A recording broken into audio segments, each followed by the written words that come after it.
Welcome to the Citizens Report. It's the 18th of June. I'm Robert Barwick and I'm joined today by Citizens Party founder and leader Craig Isherwood. Welcome, Craig. Yeah, thanks, Robbie. In this week's Citizens Report, the money power monster strikes again. Strike back. And suffer the little children doesn't mean make them suffer. Before we begin, I just want to say, remind people that we're closing on the end of the month where we're going to be losing Channel 31, and Craig will have an editorial comment about that in a minute. So everything's going to be based on YouTube, so please, we need to expand our YouTube presence. If you're not a subscriber, subscribe to the channel, ring the bell icon to get notifications, and spread the word, please, to help us grow this channel, because for the last 10 years, Craig, we've had this good footprint on Channel 31, which has been great. But the government's stuffed that up. Also, what we cover in today's show, and every show is in our weekly magazine, the Australian Alert Service. Right, we can't do justice in the time we have on the show to these subjects. The details are in here. So if you haven't received a free copy before, there's a standing invitation. Call in, you'll get a free copy to read it. Otherwise, you can get in touch with our office to find ways to get it more regularly. That said, Craig, let's get into today's show. Yeah, now, I know you wanted to say something. Do you want to say it now or in a minute? Well, Robbie, I think today's show is going to be prefaced by a number of different, we're going to a number of different subjects here, but the shutting down of Channel 31, right? What I wanted to say to people is caveat emptor the Morrison government.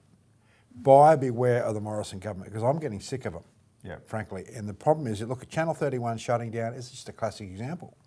Look, this bandwidth for Channel 31 isn't going to be sold off for at least 3 years. Channel 31's provided an incredible platform for actors, for some very talented TV. And when it was going properly, every capital city had this free access or public access channel that if you organise yourself, like we did, other people, you could get your shows on there and people could flick through the TV and get a free-to-air channel and suddenly see local content. Yeah, and the point, Robbie, I want to point and highlight is just the sheer bastardry of the Morrison government. The sheer bastardry of shutting this channel down for no reason. They don't have to for 3 years. But again, it looks like Channel 31 is going to go off air. They've done this for the last 6 years. I mean, they threatened to do this, right? And there's the last-minute reprieve. So I don't know whether it's going to happen this time. I hope it does. But there's less to save this time because there's only 2 cities left. But then if you look at this government, for example, right? Look at the refugee issue. We're going to cover that a bit more later. You say suffer young children doesn't mean them to suffer. Why is it that Christians, or the so-called Christians in charge of the government, allow these children to suffer? Well, this is the nature and the type of government we've got. Look at what Morrison did in bushfires, the worst bushfires in Australian history. He took off to Hawaii. How can that happen? Well, he's not connected to the actual reality of what people are going through. He's doing it now for political reasons because there's an election coming up, right?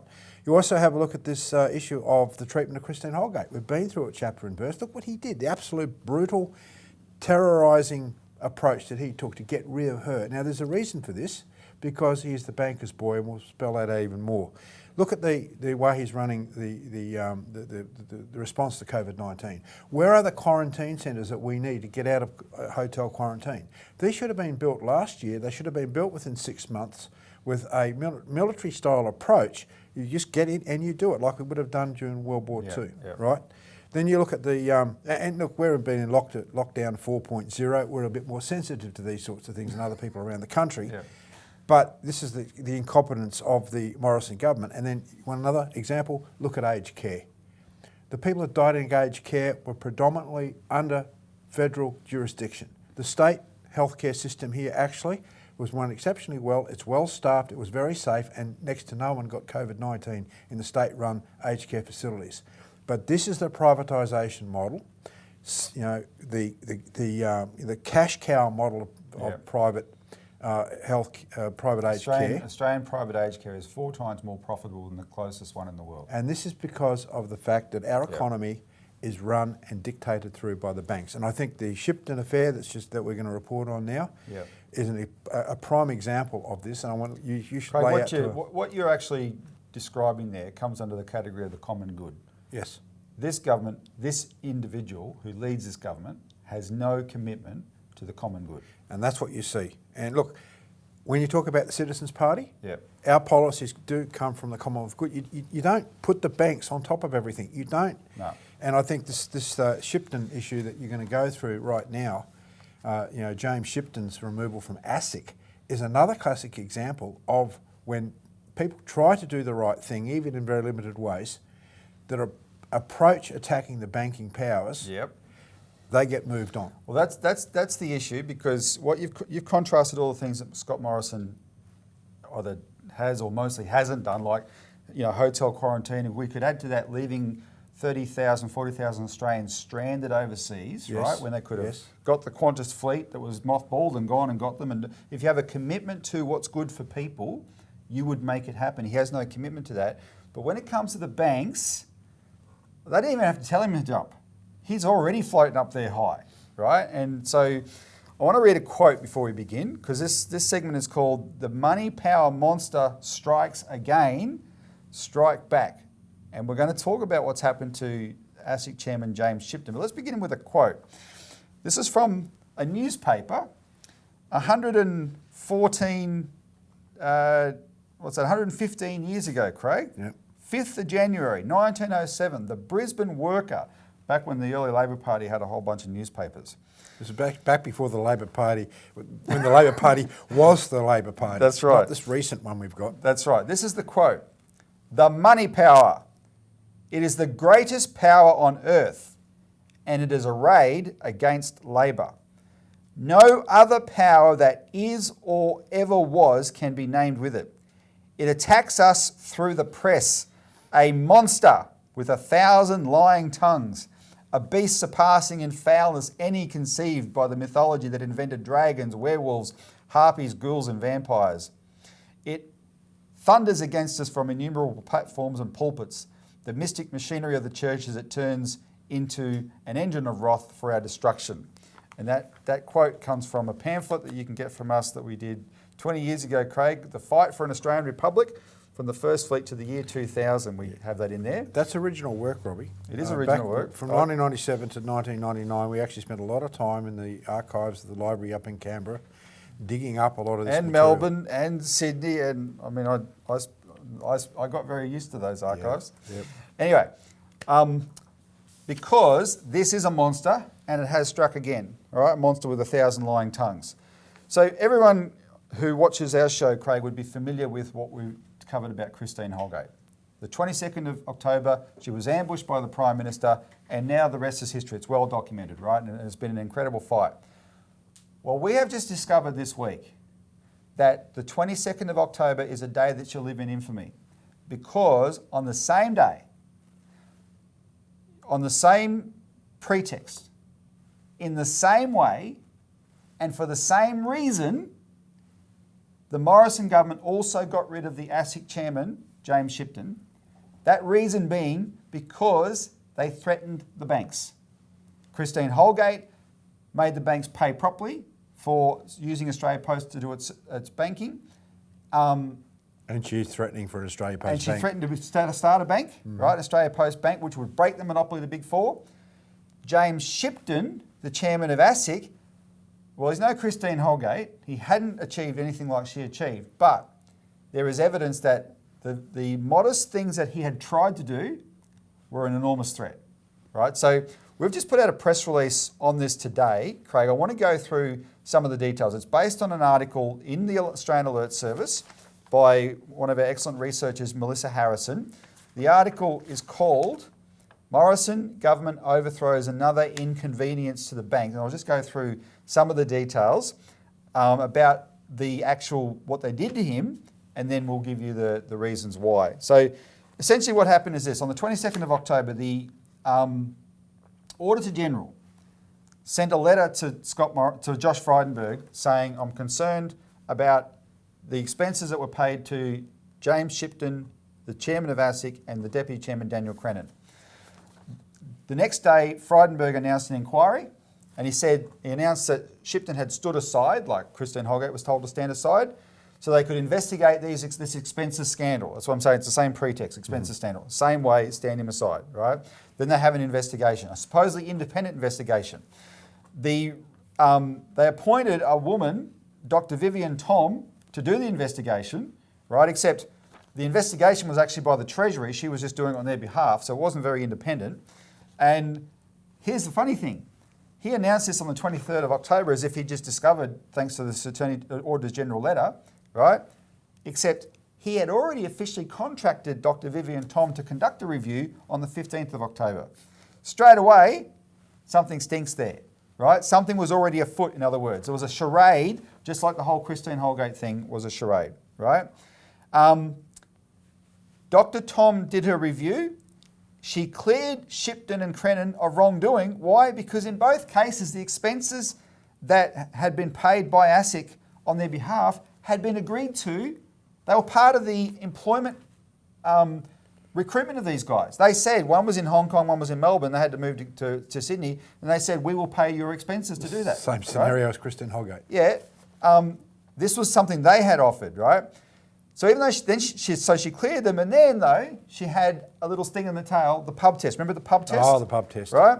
She actually said in this that no, they'd done the wrong thing because a person cannot expect ASIC to cover all relocation costs. Except that had been their agreement. They agreed to join ASIC on that basis, right? Now get this, Craig. Both of them had already, on their own, expressed concern about these expenses because the expenses were high, right? They'd actually expressed concern about that. So they had, weeks before Frydenberg announced this inquiry, they had both said, we're going to pay back these expenses. It was actually a non-issue by then, but it was made an issue. The terms of reference made sure that Treasury had the final say in this. So like I said, it wasn't that independent.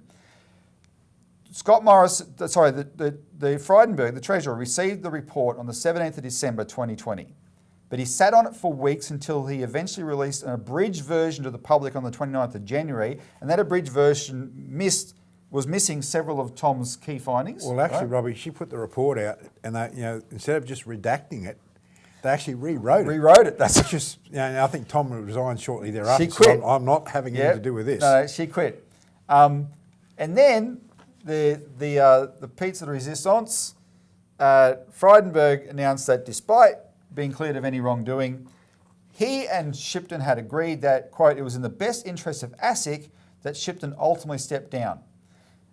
And then Frydenberg replaced Shipton with a guy named Joe Longo, who was from Frydenberg's own old bank, Deutsche Bank. And Deutsche Bank is one of the most corrupt banks in the world. It has had huge battles with regulators all over the world. And this guy, Joe Longo, has made a reputation for himself fighting those regulators. And now he's in charge of the regulator, right? So let's take a break. When we come back, we'll give a bit of what was really going on. Best take a breath, Robbie. Yep.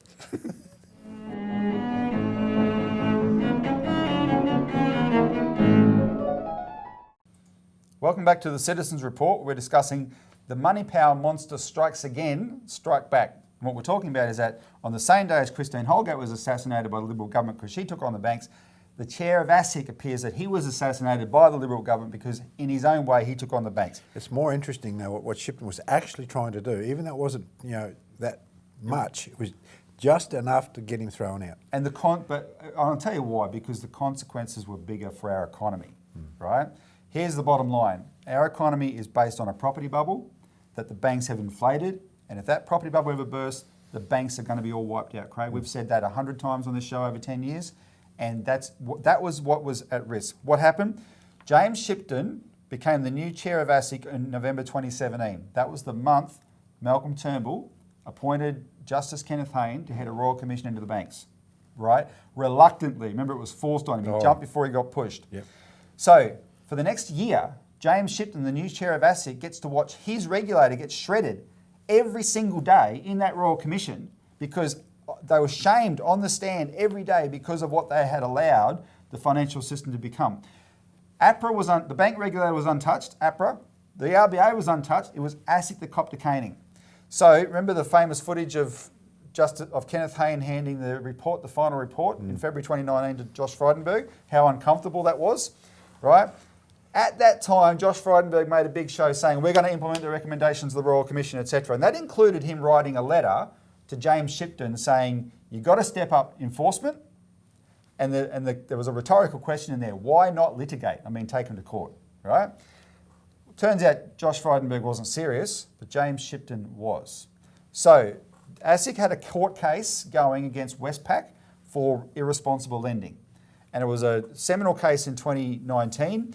On the outcome of this case hinged the whole property bubble, because if the judge had a ruled that Westpac was wrong to make these loans to people who couldn't pay back, that would have ended that kind of lending, and without the new lending coming in, the property bubble would implode, and that's what was happening in 2019 anyway, it's shrinking, right? Prices were going down.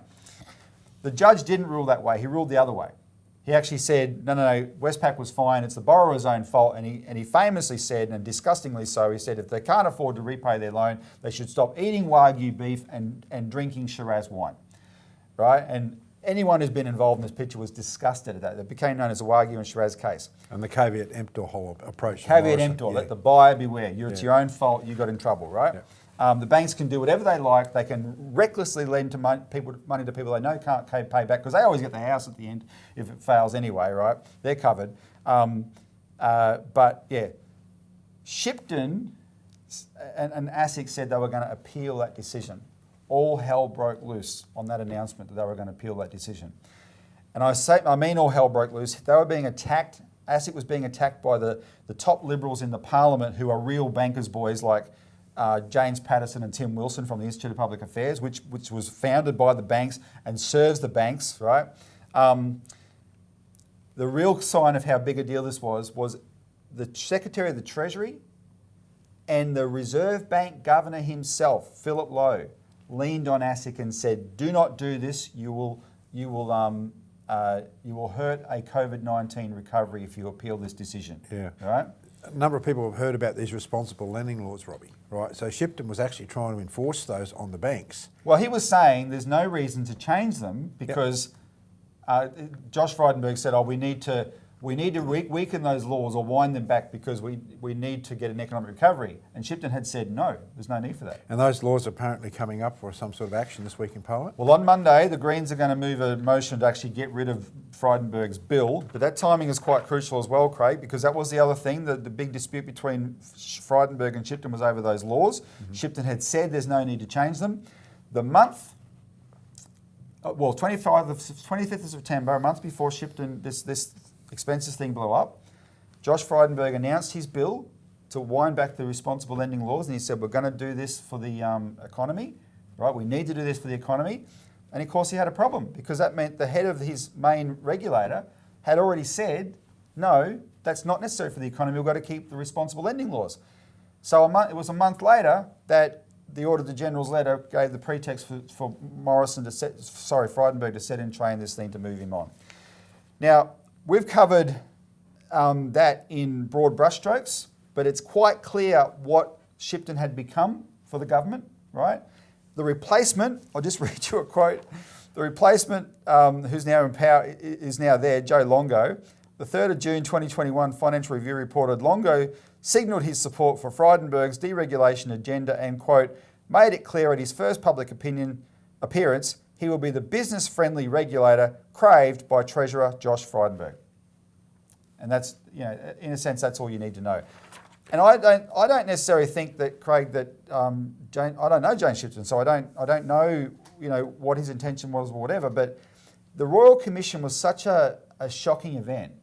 You'd have to be a psychopath to be the chair of ASIC and look at it and go, and not say we're going to lift our game, right? He tried to do that, but this government, the Morrison-Frydenberg government, is government of the banks, for the banks, by the banks, right? And he has paid the price in exactly the same way Christine Holgate has. No wonder Justin Hay didn't want to shake Josh Frydenberg's hand, because he knew what was up all along. Look, these Royal Commissions, they're sort of rigged from the start. They're set up with certain limited terms of reference, certain institutions you can't attack, as was in this particular case. The fallout is what's happened, not from the recommendations so much, but the government fighting those recommendations. But we know this, so we have to strike back, right? Yeah. And that's what this campaign that we're doing is about, especially things like a postal bank. Because what postal banks do is make the private banks compete.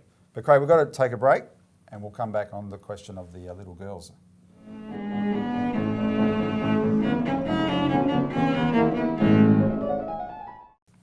Welcome back to the Citizens Report. Finally, suffer the little children, doesn't mean make them suffer. And of course, Craig, we're talking about what's happened to the Sri Lankan family that's been up on Christmas Island for the last 2 years. The bottom line is this: if that little girl hadn't got sick, they would still be there. Yep. And so you've got, you were right. I've spent all my life raised up in churches, etc. We've got a prime minister and an immigration minister that are supposedly devout Christians. This is not Christianity. Sorry, I'm going to be judgmental. Hate me or whatever. This is not Christianity. What we are doing, we are deliberately treating refugees in as cruel a possible way as we can to make an example of them so other people don't come. It's not just not Christianity, that's illegal under international law. That is Australia's policy. And here's an interesting point though. It wasn't just that she got sick. This is one issue where the Labor Party decided sometime in the recent past to actually make a stand on this family, not on immigration broadly, but on this family, right?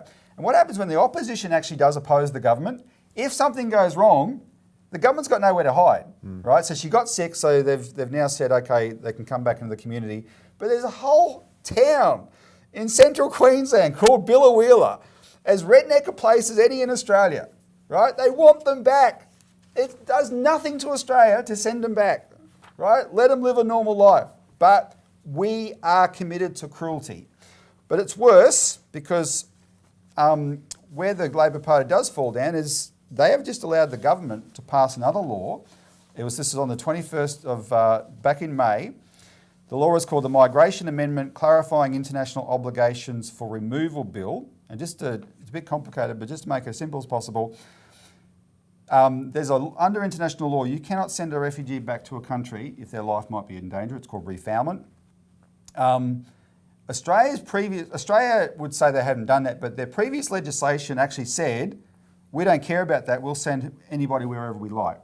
So this law they passed in May was to clarify that and say, no, the Australian legislation will abide by international law, except the way they wrote it, the Human Rights Law Centre points out they've actually made it worse because under the new law passed, if the refugees can't be sent back because of refoulement, but are denied a visa by the Australian government in the same way they're denying the Sri Lankan family a visa, under this law passed in May, the government can lock up those refugees potentially for the rest of their lives. And yeah, Rob, this is what I was getting to when I made my preference remarks.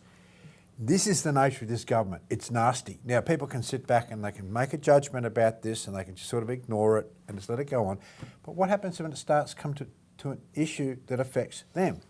Are they going to look towards a government that's going to be sympathetic towards the common good? Of course not. You're going to get this super religious, fanatical, self-righteous, hatred-driven attitude towards minorities and human beings. And we already saw it with the Indian decision. Yes. Because people were shocked that even if you're an Australian citizen, you can't come back. But this is built upon poor economics, Robbie. This is built upon free trade economics. This is built upon economic systems that don't put people first. If we'd built quarantine centres like we should have right from the get-go, you could be bringing these people back. But no. Yeah. The mighty dollar has to take precedence. No, human life takes precedence. And of course, in terms of the general immigration question of refugees, the people that are afraid of them are afraid of things like losing their jobs because we have a terrible economy. Yes. We need to fix that up. Well, that's right, Robbie. The point is that this has really highlighted the nature of the Morrison government. We've got to get rid of them. The Labor government's not much better, so look towards us. Okay. Thanks for tuning in. Thanks, Craig. Thank you, Tune Robbie. in next week for more.